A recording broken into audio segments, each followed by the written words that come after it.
مگر جن کے اندر ایمان رچا بسا نہیں ہے اور وہ رغبت رکھتے ہیں، سننا چاہتے ہیں،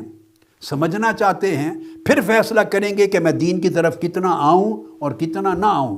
تو اتنے میں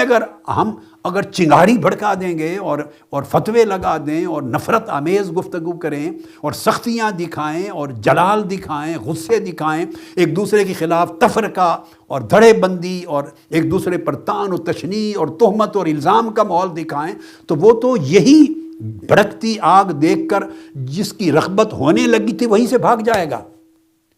ہم تو اس معاشرے میں ہیں کہ آج دین کی قدروں سے معاشرے خالی ہو گئے ہیں،